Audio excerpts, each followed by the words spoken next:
Hey, what's going on, guys? Today I'm going to be talking about how to install these rocker switch panels and rocker switches just in preparation for the fog lights that I have that I'll be putting on the front, the top, and the rear.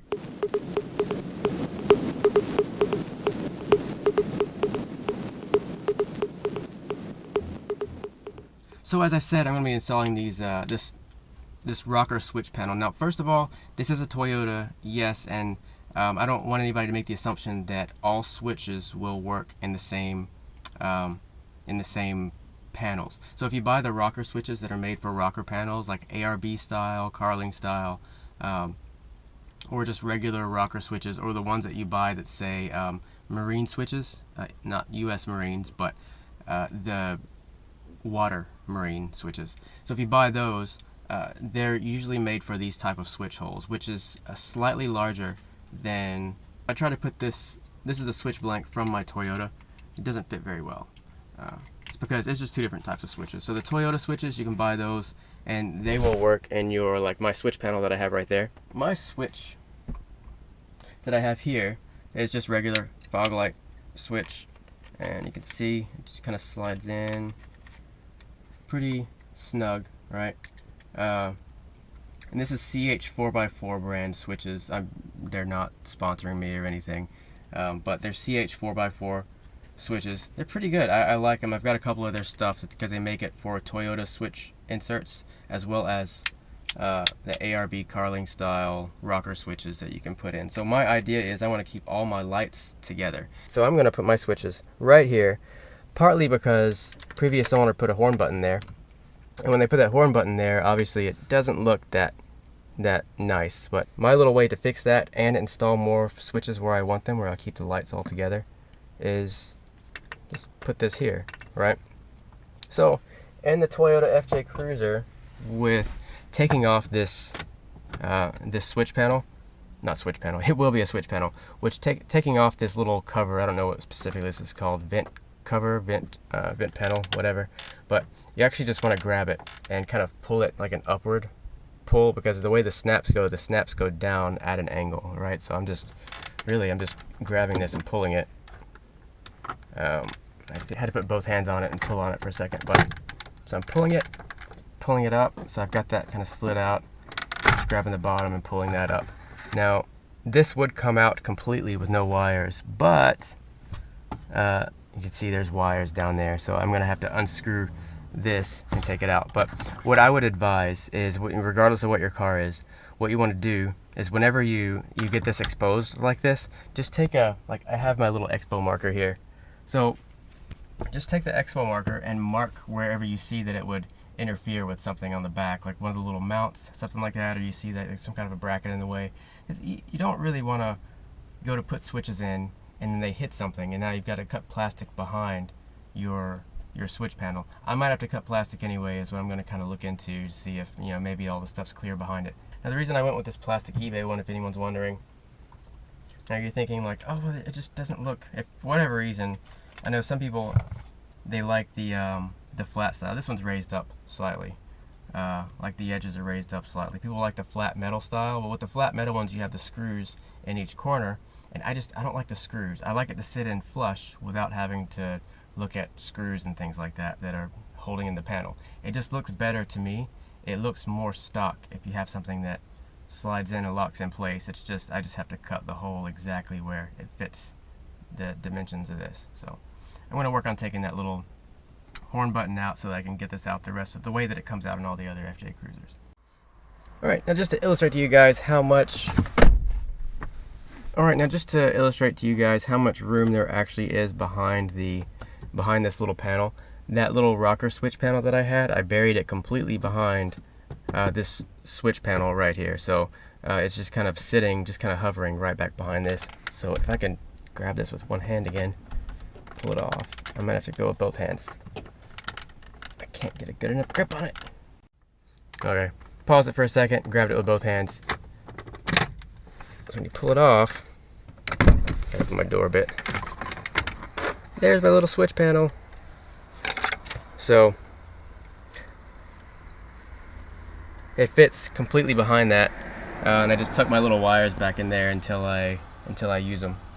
You see the white and black wire. So, as you can see, I went around with just an Expo dry erase marker. So I just went around it, and I marked everywhere that I'm going to cut on the inside. So I have a nice green line.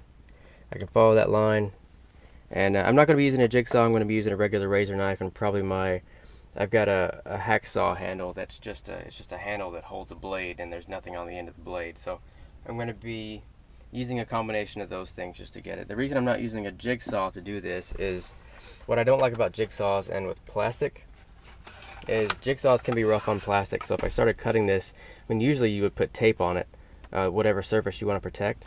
But I have had jigsaws that they're rough on the tape, and they still end up scratching beneath, like whatever it is that you're cutting. And then with just this rounded edge here, I would rather do this by hand so that I don't damage that. So I'm just going to be cutting it by hand with the razor blade. Should come out really nice. This is only plastic, so should come out nice. And then I can mount it, and I'll be good. All right, I've moved to the back of the FJ just for a little bit more, room and being able to lean over and use something as a workbench. But I'm basically just scoring the plastic over and over. I could press down a little bit harder if I had my other hand holding, but I'm basically just doing this, just with the razor knife over and over and over.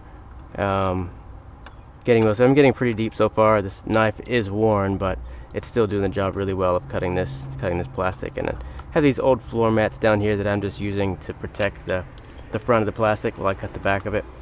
So I'm not cutting on the front of this simply because I know these razor blades, you're following a line, even if it's a little groove that you've already been scoring for a while and following over and over for a while, it's pretty common for it to just jump, and then you have this little line that you cut way over here that you just made it look bad. So I'm gonna keep scoring this and eventually just pop the hole out. Okay guys, as you can see, it's not a perfectly clean cut. I actually didn't use my my hacksaw. I couldn't find the handle, so I just used the razor blade the whole time. Just took about 45 minutes total.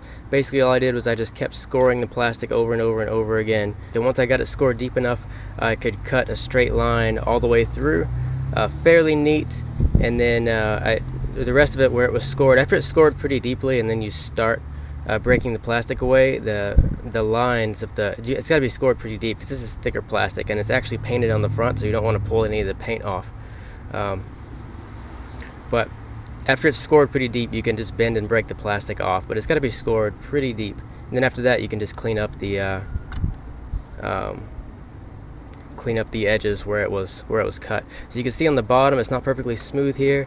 When I was drilling through where one of the previous screw holes was for that button that I showed, that screw hole, when I was drilling through with my drill bit in the corner, it shifted over at the last minute and then just sucked through in that little hole. So it kind of messed up the edge a little bit, the way that it ripped up the plastic, just because it just grabbed the drill and it just sucked it straight through. But the edges of this are large enough to where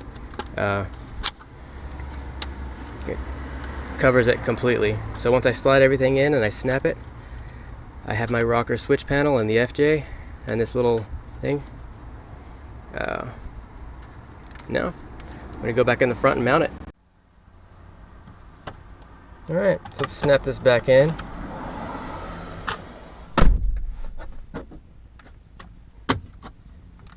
Push the bottom in first. Doesn't matter, you can push the top in first, but you can see how much clearance you have back there when I stick my finger back. So I have enough room to route wires behind this perfectly.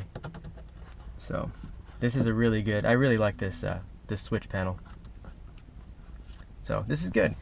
So my rocker switch will go right in there, and it'll pop in. Once I snap it in, I actually accidentally snapped it in earlier. It's pretty hard to get out because it's pretty sturdy. But yeah, once I snap that in, it'll be good. And hopefully the pins won't go all the way through to too far out the back, actually, now that I think about it. Let me snap that in, and I'll just leave that one in and work with it. But yeah, so that's that. I can put my other rocker switches. I'm not going to take that one out now, apparently. But I can feel the wires on the back, the little pins on the back. Pretty good. They don't touch the plastic on the back, so I should be able to snap the wires on like I'm supposed to. little terminal ends, butt connectors, not butt connectors, but the slip-on connector. Alright, as you can see, I got the switches mounted. I got them all in place. They all came in the mail. It's nice. There's no gaps above, below. It's all it all fits snug. I had those switches. Actually, had both those switches custom made with the picture of the FJ and the lights on top. They did a pretty good job. CH 4x4. They're actually pretty good. Pretty good. But yeah, now all that's left is just installing the lights and running them to the switches. Anyway, thanks for watching though, guys. I hope this was informative and helpful and all that good stuff that I say in pretty much every video that I make.